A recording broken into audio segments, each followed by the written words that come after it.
Shri Sheikh P Haris, താങ്കൾക്ക് ആ പ്രദേശത്തെ അറിയാവുന്നതാണ്, മാനേജ്മെൻറ്റുമായി അടുത്ത ബന്ധമുള്ളയാളാണ്. യഥാർത്ഥത്തിൽ കോളേജിൽ എന്താണ് സംഭവിക്കുന്നത്? കുട്ടികളുടെ പരാതിയിൽ നടപടി ഉണ്ടായില്ല എന്നാണ് അവർ ഉന്നയിക്കുന്ന ആക്ഷേപം. യെസ്, ഷെയ്ഖ് പി ഹാരിസിലേക്ക് നമുക്ക് വരാം. ശരണ്യ, തുടരാം. എന്തായാലും കുട്ടികൾ ഉന്നയിക്കുന്നത് വലിയ ആരോപണമാണ്. നമുക്ക് കുട്ടികളിലേക്ക് വരാം. അതിനു മുമ്പ് ഈ വിഷയത്തിൽ കോളേജ് മാനേജ്മെന്റിന് എന്താണ് പ്രതികരണം? ഞങ്ങൾ ആ പ്രതികരണം കൂടി തേടിയിരുന്നു. പക്ഷേ ഒരു കൃത്യമായ മറുപടി പറയാൻ കോളേജ് മാനേജ്മെന്റ് തയ്യാറായിട്ടില്ല. ഒപ്പം ഈ കുട്ടികൾ ഉന്നയിച്ച പരാതി ഞങ്ങൾ പരിഹരിച്ചു എന്ന ഒരു ഒഴുക്കൻ മറുപടിയാണ് മാനേജ്മെന്റിൽ നിന്നും ഉണ്ടായത്. നമുക്ക് ആ വാക്കുകൾ അവരുടെ ഫോൺ റെക്കോർഡ് കൂടി കേൾക്കാം. സാറേ, പിന്നെ ഈ ഹോസ്റ്റലിൽ കഴിഞ്ഞ ദിവസങ്ങളിൽ ഉണ്ടായ വിഷയമുണ്ടല്ലോ, ആ ഒരു അജ്ഞാതം വരുന്നതായിട്ട് ബന്ധപ്പെട്ട്. അതെ, അതെല്ലാം കഴിഞ്ഞു. ഈ കൂടുതൽ വിവരങ്ങൾ അറിയാറുണ്ട്. 11 മണിക്ക് 11 മണിക്ക് ചാർജുള്ള അവിനെ ടീച്ചർ വരും. അവരോട് ചോദിച്ചാൽ അവിനെ അറിയാമല്ലോ, പ്രിൻസിപ്പളായിരുന്നേ. അറിയാം. നേരിട്ട് വിളിച്ചാൽ ശരി. ഇതാണ് കോളേജ് മാനേജ്മെന്റ് നൽകിയത്. അതിനപ്പുറത്തേക്കുള്ള ഒരു വിശദീകരണം നൽകാൻ തയ്യാറായില്ല. കാരണം ഈ വിഷയത്തിന്റെ ഇത്ര അധികം ഗൗരവമുള്ള വിഷയമായതിനാലാണ് ഞങ്ങൾ ദൃശ്യങ്ങളടക്കം പുറത്തുവിടുന്ന സാഹചര്യത്തിൽ കൂടിയാണ് മാനേജ്മെന്റ് പ്രതികരണം തേടിയത്. പക്ഷേ ആ തരത്തിലാണ് പ്രതികരണം. ഇനി നമുക്ക് പോലീസ് എങ്ങനെയാണ് ഈ വിഷയത്തിൽ പ്രതികരിച്ചത് എന്നുകൂടി നോക്കാം. പോലീസിന്റെ മറുപടി കൂടി വളരെ പ്രധാനപ്പെട്ടതാണ്. ഇക്കാര്യത്തിൽ ഡിവൈഎസ്പിയുടെ വാക്കുകൾ കേൾക്കാം. സാറേ, പിന്നെ ഈ കായംകുളം MSM കോളേജിൽ ഹോസ്റ്റൽ ഇഷ്യൂ ഇല്ലേ, അതായത് അയാളെ കിട്ടിയോ സാറേ? വന്ന ആളാരാന്ന്? അത് ഞങ്ങൾ ഒരാളെ ഐഡന്റിഫൈ ചെയ്തിട്ടുണ്ട്. നമ്മൾ അതിന്റെ ബാക്കി കാര്യങ്ങൾ ചെയ്യുന്നതേ ഉള്ളൂ. ശരി. മറ്റു അറസ്റ്റോ കാര്യങ്ങളോ ഒന്നും ആയിട്ടില്ല അല്ലെ? കസ്റ്റഡി ഒന്നും വന്നിട്ടില്ലല്ലോ? നമ്മുടെ നിരീക്ഷണത്തിലാണ്. ശരി. എവിടെയുള്ള ആളാ? കായംകുളംകാരനാണോ? അത് പറയാം. ശരി സാർ, ശരി. ഓക്കെ സാർ, ഓക്കെ, ശരി. അതാണ് പ്രതികരണം. പോലീസിന്റെ പ്രതികരണം അതാണ്. ശരണ്യ, പോലീസും മാനേജ്മെന്റും പ്രതികരിച്ചത് എങ്ങനെയാണെന്ന് കേട്ടു. നമ്മൾ ഈ വിഷയത്തെ ഉന്നയിക്കേണ്ടത് ഇത്ര ദിവസമായിട്ടും എന്തുകൊണ്ട് ഇക്കാര്യത്തിൽ നടപടി ഉണ്ടായില്ല എന്ന കാര്യമാണ്. പോലീസ് ഐഡന്റിഫൈ ചെയ്തു, അറസ്റ്റ് ഉണ്ടാകുമെന്ന കാര്യം അവർ വിശദീകരിക്കുന്നുണ്ട്.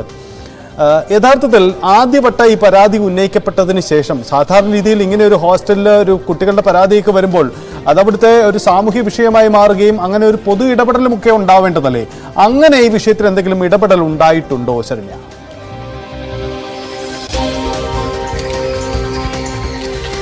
സജിത്ത്, പ്രതിഭ MLA നേതൃത്വത്തിൽ ഇവിടെ എത്തി ഈ ഹോസ്റ്റലും പരിസരവും ഒക്കെ പരിശോധിച്ചിരുന്നു. പക്ഷേ കുട്ടികൾ ഇപ്പോഴും പറയുന്നത് ഈ ഹോസ്റ്റലിന്റെ പിൻഭാഗം, അതായത് ഈ ദൃശ്യങ്ങൾ കാണുന്ന ഈ ഭാഗത്തിന്റെ, ഈ കെട്ടിടത്തിന്റെ പിൻഭാഗം ഉള്ളത് ഒരു അരമതിൽ മാത്രമാണ് എന്നുള്ളതാണ് വിദ്യാർത്ഥികൾ പറയുന്നത്. അവർക്ക് ആർക്ക് വേണമെങ്കിലും കയറാൻ കഴിയുന്ന സാഹചര്യത്തിലുള്ള ഒരു അരമതിലാണ് എന്നുള്ളതാണ്. ഈ കുട്ടികൾ പ്രധാനപ്പെട്ട ഒരു കാര്യമായി അവർ ഉന്നയിക്കുന്നത്, ഈ ആൾ ആദ്യം ചൊവ്വാഴ്ച പുലർച്ചെ എത്തുമ്പോൾ പോലും ഇവരെ കൂട്ടത്തോടെ ഇത്തരത്തിലൊരു നിലവിളി അടക്കം മുഴക്കി കുട്ടികൾ പുറത്തേക്ക് ഇറങ്ങുന്നു. ഹോസ്റ്റലിന്റെ നടുത്തളത്തിലേക്ക് അവർ ഇറങ്ങുന്ന സാഹചര്യം വരുന്നു. അവിടേക്ക് എത്തുമ്പോൾ പോലും നമ്മൾ ഈ ദൃശ്യങ്ങൾ കാണുന്ന ഈ ഭാഗത്തേക്ക് കുട്ടികൾ എത്തുമ്പോഴാണ് കാണാൻ കഴിയുന്നത് ഇത്തരത്തിൽ എന്താ പറയുക, ഇതാണ് ഒരു ഹോസ്റ്റൽ കോമ്പൗണ്ടിന്റെ അകം. ഇതാണ് ഇതിന്റെ പിൻഭാഗത്ത് ഇപ്പോൾ CCTV സ്ഥാപിക്കുന്നതിന് വേണ്ടിയുള്ള ആളുകളൊക്കെ ഇവിടെ എത്തിയിട്ടുണ്ട്. ഈ കെട്ടിടത്തിന്റെ പിൻഭാഗം ഒട്ടും സുരക്ഷിതമല്ല എന്നുള്ളതാണ് വിദ്യാർത്ഥിനികൾ പറയുന്നത്.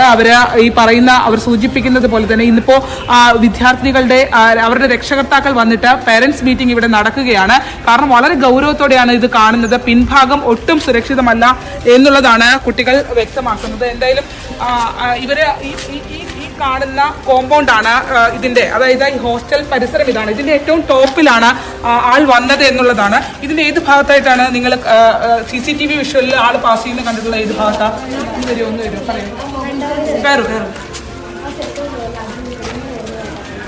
ഈ ഫ്ലോറിൽ കൂടിയാണ് കടന്നു പോകുന്നത്. സജിത്ത്, നമുക്ക് കിട്ടിയ CCTV വിഷ്വലിൽ കാണുന്നത് ഈ ഫ്ലോറിൽ, അതായത് ഈ നേരെ കാണുന്ന ബിൽഡിങ്ങിന്റെ ഈ ഭാഗത്തു കൂടിയാണ് ആൾ നടന്നു പോകുന്നതായി കണ്ടിട്ടുള്ളത്. കഴിഞ്ഞ ദിവസം നിങ്ങൾ എവിടെയാണ് കണ്ടത്?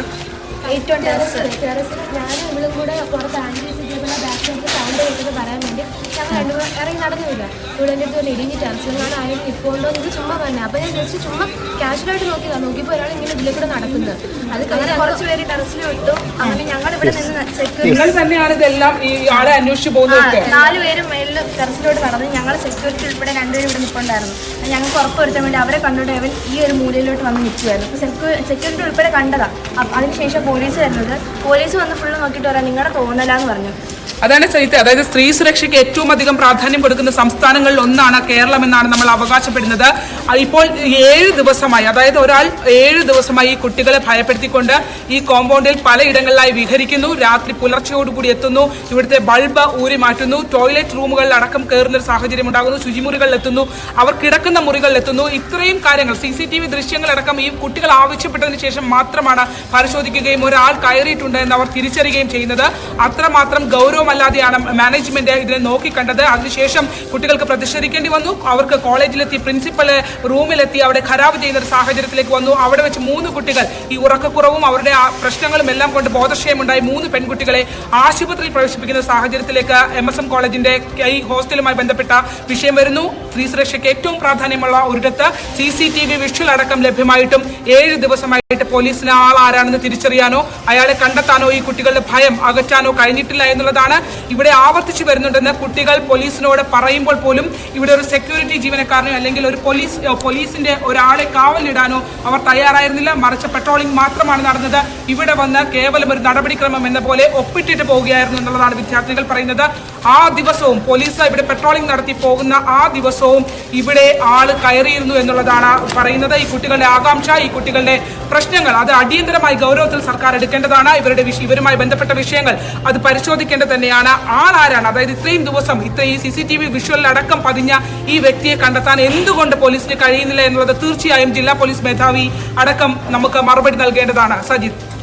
യെസ് ശരണ്യ, വളരെ പ്രധാനപ്പെട്ടതാണ്. കാരണം ഇത് ഗൗരവമായ ആരോപണമാണ്. ഈ ആരോപണം ഉന്നയിച്ചിട്ടും അതിൽ നടപടി എന്തുകൊണ്ട് വൈകുന്നു എന്നതാണ്. CCTV ദൃശ്യങ്ങൾ വളരെ കൃത്യമായിട്ടുണ്ട്. മാത്രമല്ല, പെൺകുട്ടികൾ മാത്രം താമസിക്കുന്ന ഒരു ഹോസ്റ്റലിൽ ഇത്തരമൊരു സംഭവം ഉണ്ടായിട്ടും അതിലെന്തുകൊണ്ട് നടപടി വൈകുന്നു എന്ന ചോദ്യമാണ്. ഒരു ന്യായീകരണവും ഇതിൻ്റെ അകത്ത് നൽകാൻ കഴിയില്ല. കാരണം അത്ര ഗുരുതരമായ ഒരു ആക്ഷേപമാണ്. ഒരു സാമൂഹ്യ വിരുദ്ധനാവാം, അല്ലെങ്കിൽ മറ്റാരെങ്കിലും ആവാം. എന്തു തന്നെയായാലും ഇക്കാര്യത്തിൽ കൃത്യമായ തെളിവുകൾ ഉണ്ടായിട്ടും കുട്ടികളുടെ കൂട്ടത്തോടെയുള്ള ഇങ്ങനെ പരാതി ഉണ്ടായിട്ടും എന്തുകൊണ്ട് നടപടി ഉണ്ടായില്ല എന്ന ചോദ്യമാണ്. എന്തായാലും ഗുരുതര ആക്ഷേപമാണ്. നമുക്ക് ആ പെൺകുട്ടികളുടെ പരാതിയും അത് സംബന്ധിച്ച സ്റ്റോറിയും ഒരിക്കൽ കൂടി കാണാം.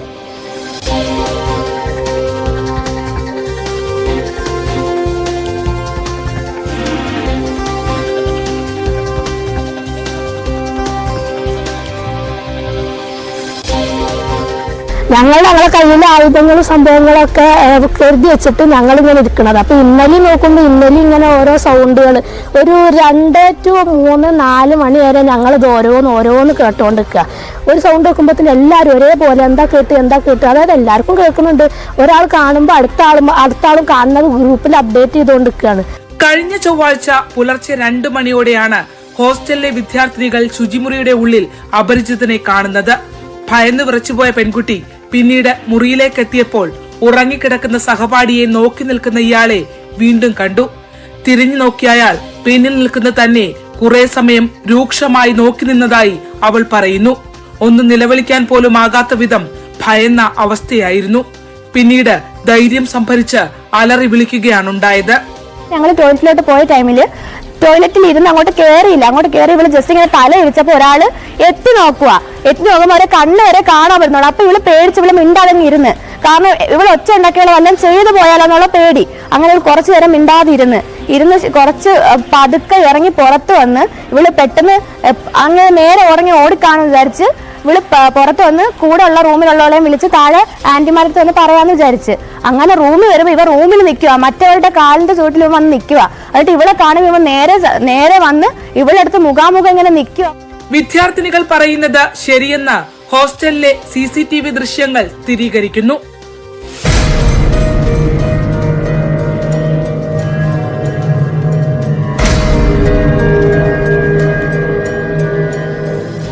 സംഭവം നടക്കുമ്പോൾ 80-ലധികം വിദ്യാർത്ഥിനികളുള്ള MSM കോളേജ് ഹോസ്റ്റലിൽ ഒരു സെക്യൂരിറ്റി ജീവനക്കാരൻ പോലും ഇല്ലായിരുന്നു. ആകെ ഉണ്ടായിരുന്നത് കുട്ടികൾക്ക് ഭക്ഷണം ഉണ്ടാക്കി നൽകുന്ന തങ്കമണി എന്ന സ്ത്രീ മാത്രം. ഗുരുതര വിഷയം മാനേജ്മെന്റിന്റെ ശ്രദ്ധയിൽപ്പെടുത്തിയിട്ടും ഗൗരവത്തിൽ കണ്ടില്ലെന്ന വിദ്യാർത്ഥിനികൾ. തുടർന്നുള്ള ദിവസങ്ങളിലും സംഭവങ്ങൾ ആവർത്തിക്കപ്പെട്ടു. കാൽപ്പാടുകൾ സഹിതമുള്ള ദൃശ്യങ്ങൾ വിദ്യാർത്ഥികൾ ന്യൂസ് 18 നൽകി.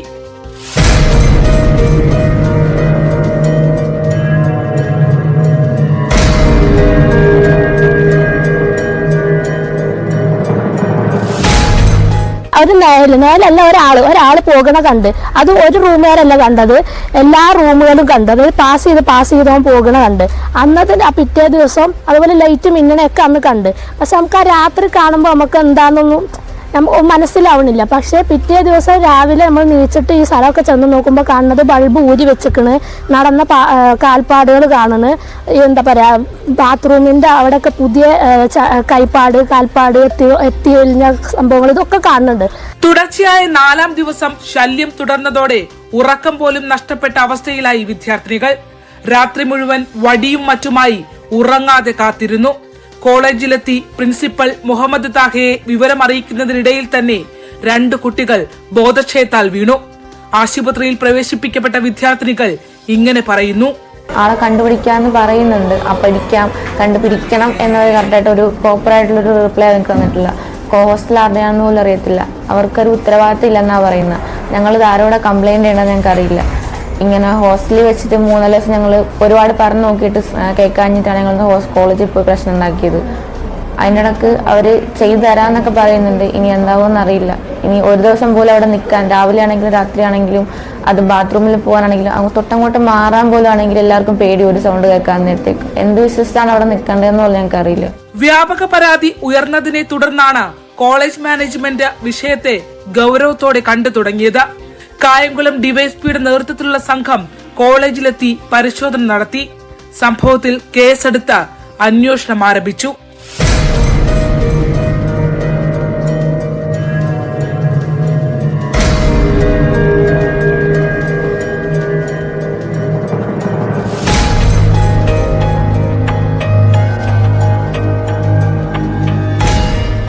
ശരണ്യ സ്നേഹജൻ, ന്യൂസ് 18, ആലപ്പുഴ. ശരണ്യ തുടരുന്നുണ്ട്. ശരണ്യ, ഈ കോളേജ് മാനേജ്മെന്റ്, നമുക്ക് ശരണ്യ മാനേജ്മെന്റിനെ വിളിച്ചപ്പോൾ അവരുടെ മറുപടി നമ്മൾ കേട്ടതാണ്. ഇന്നത്തെ ദിവസം കോളേജിന്റെ സാഹചര്യം എന്താണ്? അവിടെ കോളേജ് അധികൃതർ ആരെങ്കിലും ഉണ്ടോ? അത് സംബന്ധിച്ച് നമുക്ക് കൂടുതൽ വിശദീകരണം അവരുടെ ഭാഗത്തു നിന്നും ഉണ്ടാകുമോ?